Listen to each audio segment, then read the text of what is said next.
I opened my heart to you, baby, and you stole everything deep inside.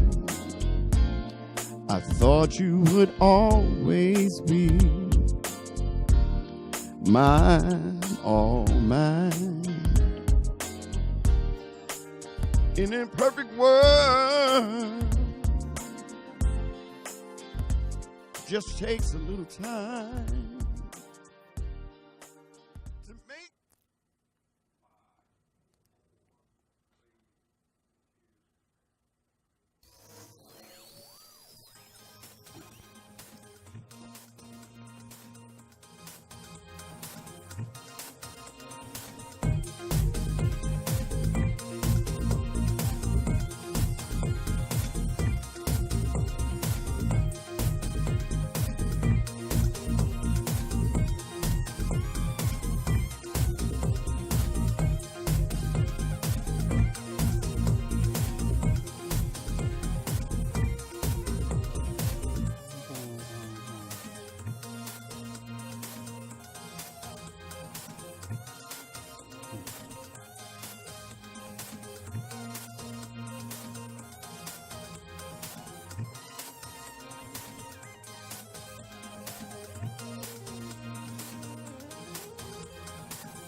Thank you, Demel. This was some great sound. Thank you very much. Hello, and welcome to InspireMe. I'm your host, Jibrin Diallo. This show is about inspiring people, inspiring anyone in New York City who is looking for positive inspiration. We aim with this show to bring to the public the inspiring stories and ideas of regular members of our communities. And for this show, I have a special guest, Sean J. Robinson. Sean, welcome to the show. Thank you for having me. I'm glad to have you here today. A wise man once said, and I quote, "You beat cancer by how you live, why you live, and in the manner in which you live." Our guest today exemplifies that quote.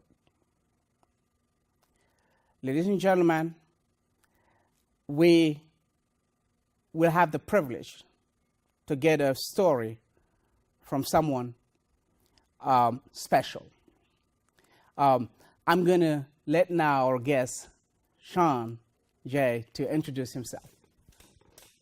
Well, basically, again, I am Sean J. Robinson, born in Harlem, raised in the Bronx for a number of years.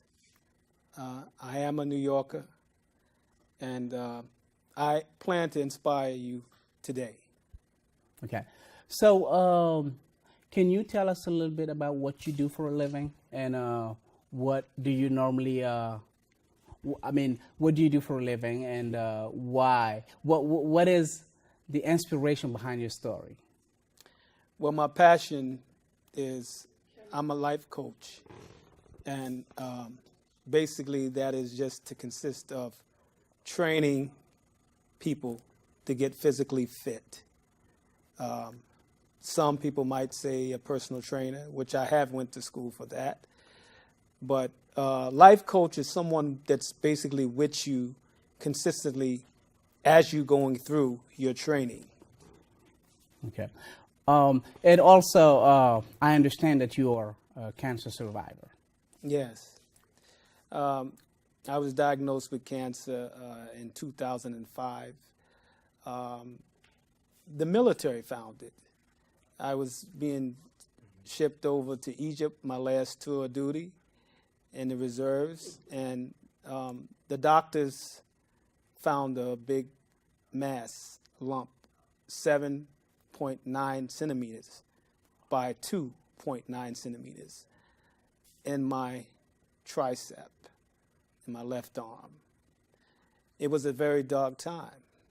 It was very, very dark time in my life. And at that point is when I seek counsel, pretty much to help me in what I was going through. I can't say I lost total hope in God, but the question was always there. Why me? Why me? And so I had to come to reality in terms with myself that, okay, if I'm going to fight this, I need to face it head on and deal with it. It wasn't until I realized that if I'm going to live, I got to fight. And so I had it in my mind to fight. Okay. So before we get to how you fought it, how you defeated cancer, at the moment when you received that news, what was your reaction? I mean, I understand this was very difficult. So what was the reaction, your immediate reaction when you got that news? Well, again, my immediate reaction was, why me? Am I that bad of a person that I had to get this put on me? I went back and forth with the questions in my mind. Why me?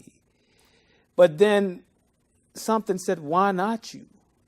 I'm no different from anybody else, and my faith kicked in at that point in time. That I come from a family of preachers. My mother was a preacher. My grandfather was a preacher. And, you always revert back to what you were taught. And so my mother was a great inspiration in my life. And she used to always say, this world is made up of problems, but it's how you deal with the problem. Are you going to spaz out and fall apart? Or are you going to put your trust in God and see what the end is going to be? And I took to that as, what? If I'm going to live, I got to fight this thing. I have to face it head on, and I have to fight it. And so I began to fight. Okay. So you had God, your faith, to cope with this situation. And did you have any other support system aside from your faith to help you get through that?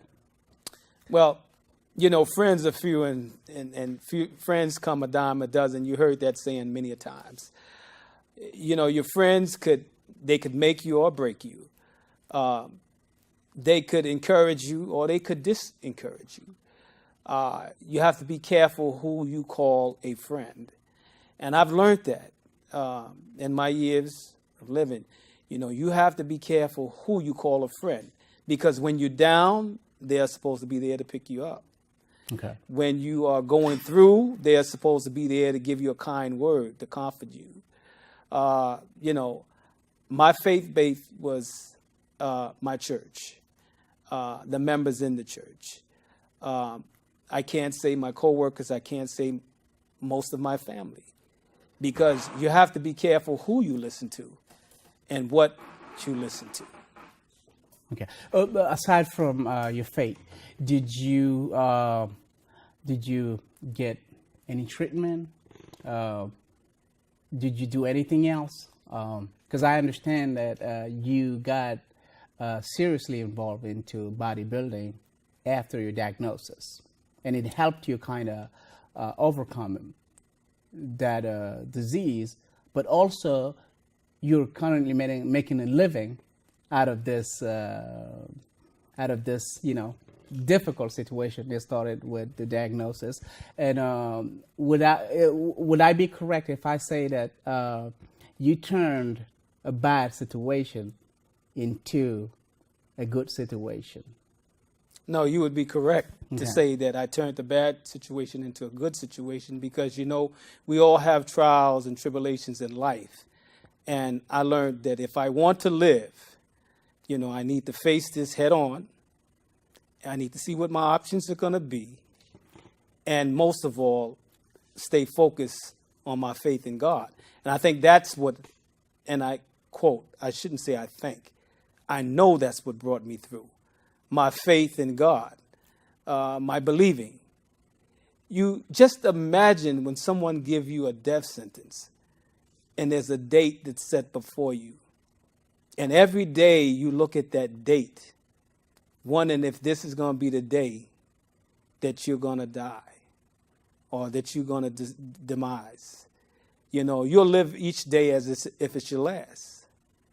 So my family, yes, was a very great support, but they wasn't the answer. You understand?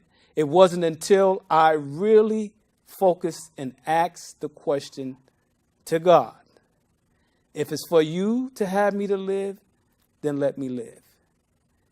If it's not, then please don't let me suffer. And that was my prayer. That was my prayer. You know. For this next segment, I'm going to ask our special guest close some open-ended questions, and I hope that his responses will inspire us all. So are you ready to answer those questions? Yeah, I'm ready. Thank you. So what is your idea of a great workout? I know you're a life coach. So what is your idea of a great workout? Well, for me, again, a great workout would consist of, I'm very disciplined, and discipline is key. I get up every morning at 4:30 a.m. without the alarm clock. The alarm clock don't wake me up. I get up at 4:30 every morning. That's the start of my day. When I go into the gym, I go in to train. I don't go in to socialize. I don't go in to make that a place of meeting. I stay focused on what I'm there for. Far as working out, the different type of exercise that I do, what works for me. I like working every part of the body. You know, it's good to work every part of your body. Okay. You know. So what is your idea of a healthy habit? Healthy habits is a lifestyle. You know, if you live a life where you smoke and drink and eat what you want to eat, then you're subject to get ailments, whether it be smoking from cancer. I've never smoked.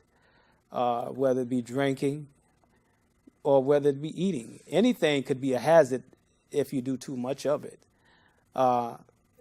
Eating in moderation, not telling you not to eat foods that you know you like, but when you eat in moderation. Okay. In general, what is your idea of success? Success. Well, first and foremost, success only comes if you have a relationship with God. This is a personal thing. I'm saying personal for me. My relationship with God makes me successful in life. I feel that anything that I want to do in life, there's nothing that could deter me or get me from accomplishing my goals in life, as long as my relationship is sound and I know who my creator is. Okay. What is your idea of a failure? You know, failures could be a lot of different things. For me, a failure could be just not being able to accomplish something that I set out to do through the week, when I know that I can do it and I choose not to do it. But a failure in life could be you didn't want to finish your education when you had the opportunity. Now the opportunity has passed and you're not able to. A failure could be you don't believe in something worth living for, giving up hope. You should never give up hope in life. Anything's possible. Okay. What is your idea of happiness? Happiness, true happiness to me is knowing that I can take a trip that I can live in a house and that I have more than enough. That's happiness. And God knows I've been there. I've had, not that I'm boasting or bragging, I've been fortunate to own several properties. I've been fortunate to travel. There's almost nowhere that I haven't been. My life has been full. I mean, you know, I have 2 beautiful children. So I feel that I'm blessed. Okay. And what is your idea of unhappiness? Unhappiness, wow. Well, unhappiness can be a lot of different things. Are you saying that you're never happy, unhappy? Well, I will You're tell you always this. happy? Well, I will tell you this. Until you are put in a situation that if you're not going to know that you're living the next day, then you would never really know what it is to be unhappy, because you're living each day as if it's your last. So you should not dwell on what tomorrow holds for you. You don't know what tomorrow holds for you, but know who holds tomorrow. You understand the concept? Yeah. You got to know who holds tomorrow. You should not worry about And for you, tomorrow. who has that? For me, who holds tomorrow? God holds tomorrow. Okay. I can't tell you what's going to happen tomorrow, you know, but I'm living in the now.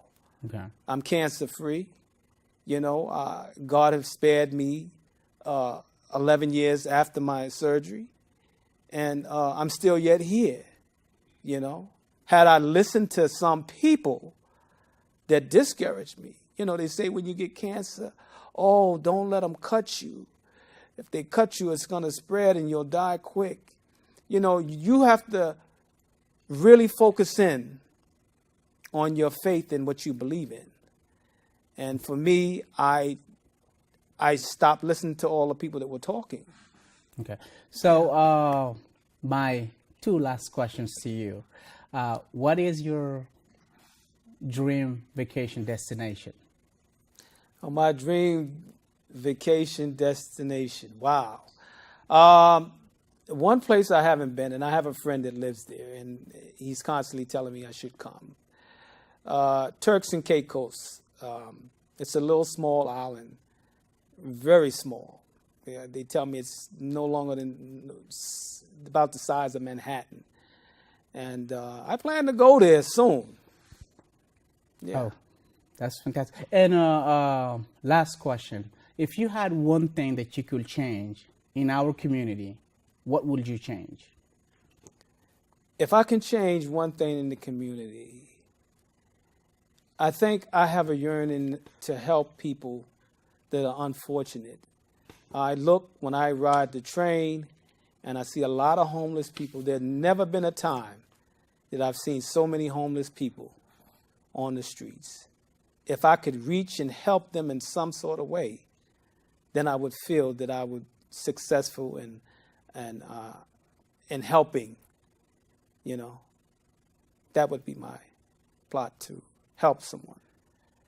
Thank you so much for giving me some inspiring and incredible answers to the questions that I've asked you.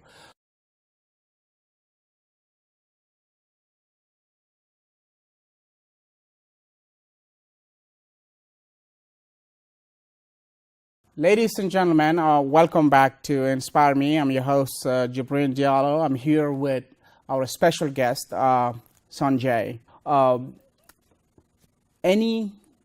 Sanjay, any final word to our viewers?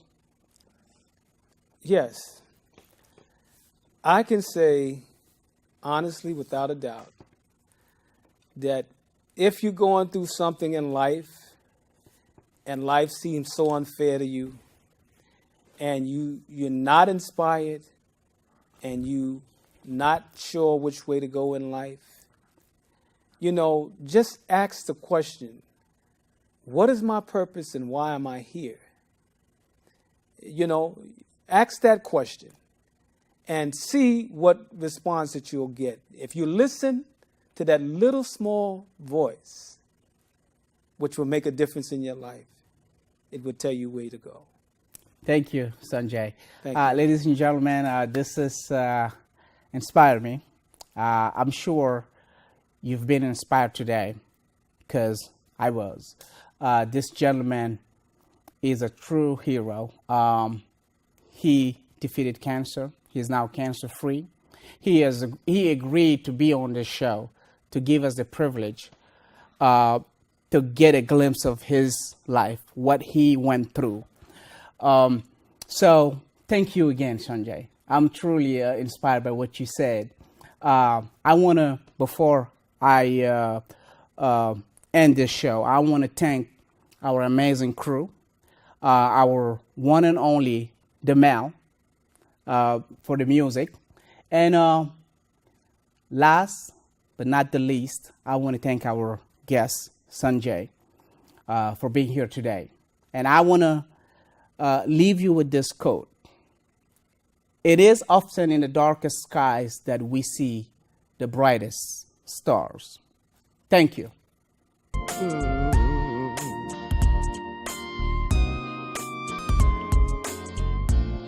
I opened my heart to you, baby, and you stole everything deep inside. I thought you would always be mine, all mine. In a perfect world, just takes a little time to make love right. Two people can't deny good things come to an end. Broken promises, too many to make amends. Broken promises. Why keep taking chances, making the same mistakes over and over again? Can't keep on crying when you know it's time to let go. You just can't win in a cold, cruel world.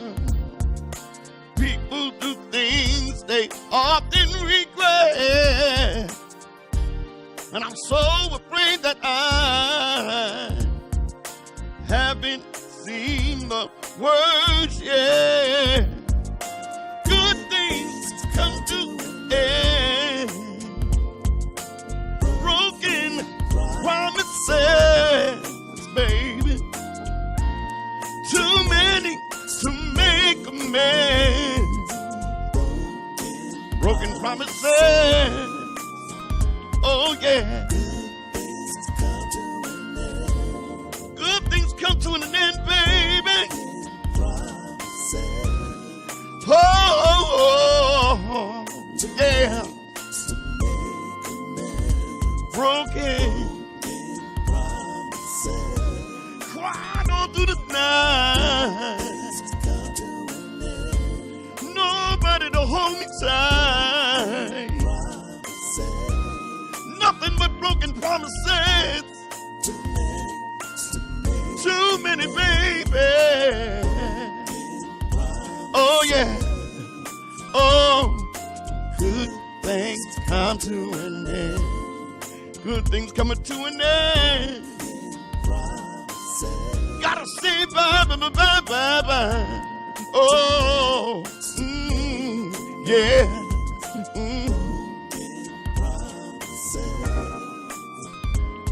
When good things come to an end, broken promises, too many to make amends. Broken promises. Oh, ooh, oh, baby.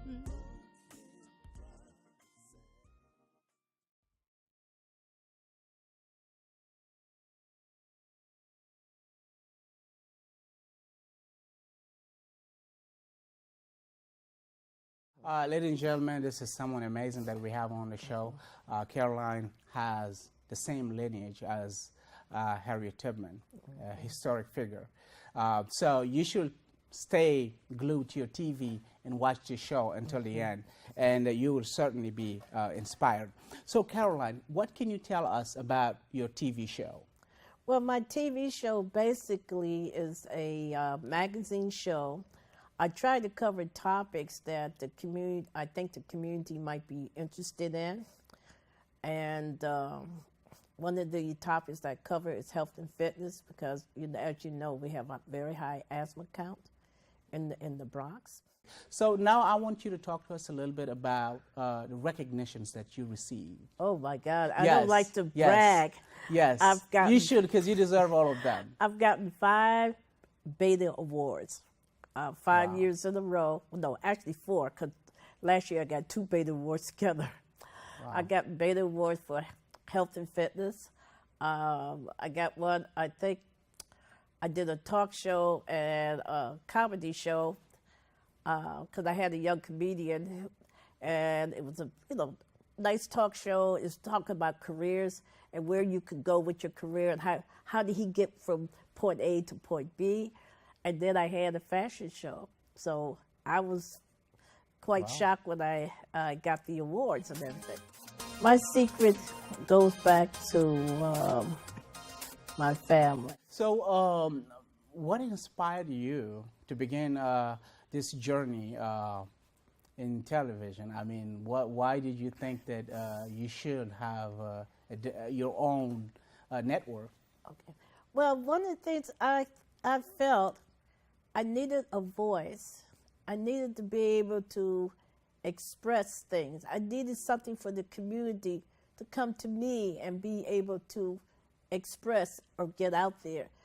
You can't do that in major broadcasts because it's all about profits. So you don't necessarily have 2 channels that may talk about non-commercial stuff, but they don't really address the needs of the community. I'm going to leave you with this quote from our president, our ex-president, I should say, Barack Obama. He said, the best way to not feel hopeless is to get up and do something. Don't wait for good things to happen to you. If you go out and make some things happen, you will fill the world with hope. You will fill yourself with hope, and that's exactly the kind of message that we need around today. Thank you, and see you soon. Thank you so much. Thank you. I really appreciate it.